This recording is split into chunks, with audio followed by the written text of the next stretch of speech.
सिद्धि की शादी के बाद वो ससुराल चली जाती है। पीछे रह जाती है भाभी रानी। सिद्धि के ससुराल जाते ही भाभी कहती है, अरे वाह जी वाह, सारे कपड़े मेरे। हाय रे पैंट, अरे वाह वाह, मजा आ जाएगा।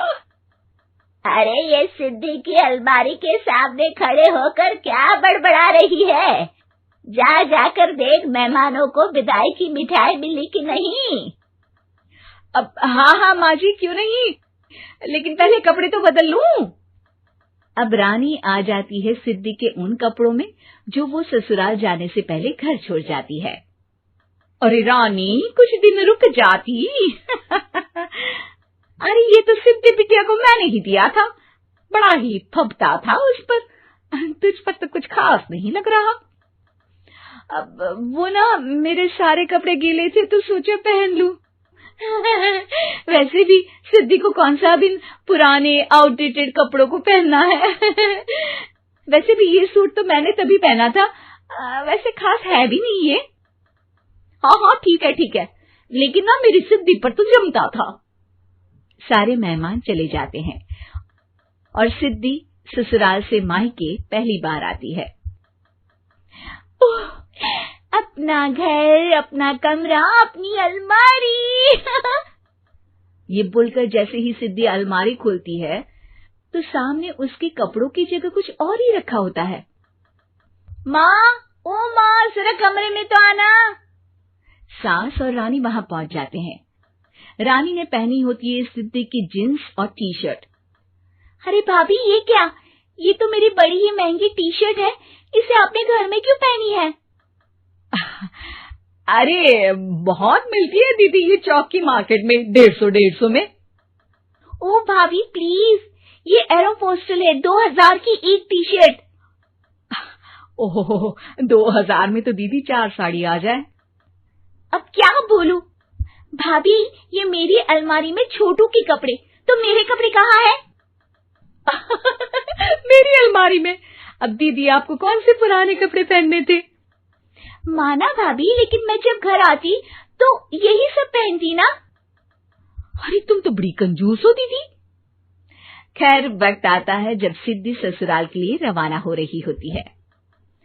अरे रानी, अंदर से सिद्धि का गिफ्ट ले आ, लड़की पहली बार ससुराल से मायके आई है।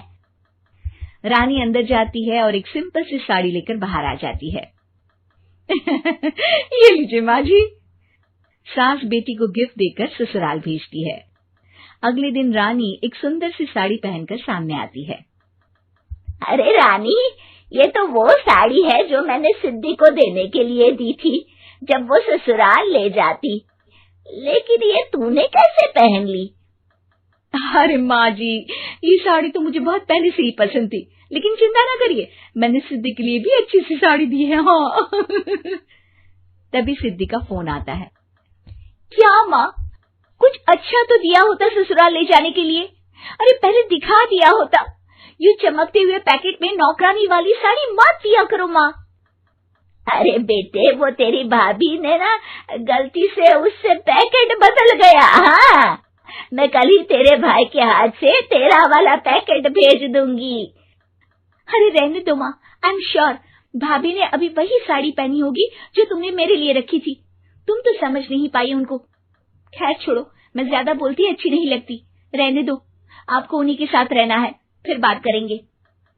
सास को रानी पर गुस्सा आ जाता है। वो उसके कमरे में जाती है जहाँ वो शादी का एल्बम देख रही होती है। रानी, मार्केट जाकर एक ऐसी ही साड़ी लेकर आ, कल प्रतीक जाकर सिद्धि के घर दे आएगा। अरे क्यों माँ जी, कितनी साड़ी देनी है दीदी को? यहाँ कोई सेल लगी है क्या?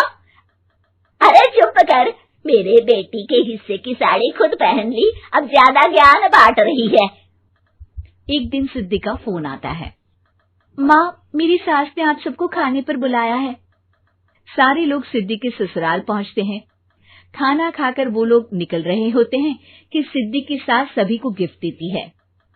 अरे बहन जी, बेटी के घर का खाना खा लिया, यही बहुत है जो आप ऊपर से गिफ्ट भी दे रही है। अरे बहन जी, आप भी कहाँ इन बातों पर विश्वास कर रही हैं। सास सभी को गिफ्ट देती है, लेकिन रानी को जो साड़ी देती है वो अजीब सी हरे रंग की लाल रंग के बड़ी छाप वाली होती है। अरे छी, ये कौन पहनेगा? सासू माँ को तो जरी वाली इतनी सुंदर, और मेरे लिए ये नौकरानी वाली।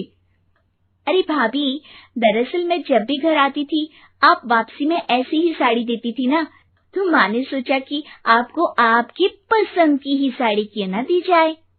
बेचारी रानी, बोलती भी तो क्या।